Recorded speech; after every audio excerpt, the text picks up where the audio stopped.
Today I've been driving the 2011 Subaru WRX, one of 3 cars in the same model range for Subaru. The Impreza is the base model and the everyday driver, and then there's 2 rally versions, this, the WRX, and then the STI, which is a bit more of a severe vehicle. Excited to see a lot of new upgrades on the 2011, including the fact they brought the hatchback into circulation. Very popular with those WRX drivers. This vehicle looks good. It's not a very plain, boring jelly bean type of car. It actually has a lot of form and function.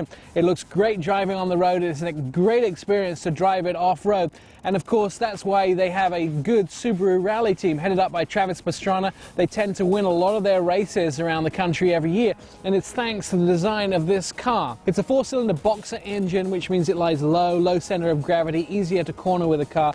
Turbo on top, which gives it 265 horsepower. It's a great driving machine. A lot of the stuff that you can't see here has been modified for 2011, and that's the suspension. It's been all retuned, redesigned. They've got a lot going on in the suspension department, which makes the drive a lot more fun from 2010 to 2011. They've made the high-performance driving of the car match the body now, a lot wider for 2011. Both the 5-door and the 4-door look much bigger and stronger and bolder on the road, and they've made much more of a fluid design. Still, that belt line starts to climb up the car as you get back, which makes it look like it's lurching forward. That's a modern thing with a lot of car companies, but they have usable vents on the outside which do things like cool the brakes right to the back of the vehicle, where you actually get that spoiler across the back window. Now, one of my biggest complaints is when car companies do that and put a spoiler across the back window.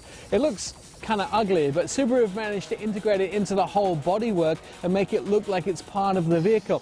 And when you get down to the 5-door, it's a nice spoiler across the back window. The 4-door has got it actually on the back of the vehicle, and it looks integrated on the 4-door as well. A good solid design, much wider, much bolder for 2011 to match everything they're doing under the hood. Inside, traditionally, the Subaru WRXs have been fairly plain as vehicles go, and they put a lot of engineering into the suspension and into the engine. But on the inside, they've left it pretty much plain. You could customize it yourself. All your audio features have always been there, including your jacks and your USB port. But now on the inside, they've started to upgrade them. They've introduced Bluetooth on the inside of the WRXs. They've also introduced a nice leather seating, which has the WRX stitching across the back. This is something you need to get out on a gravel road, on a forest road, and really test drive to see what the car can actually do.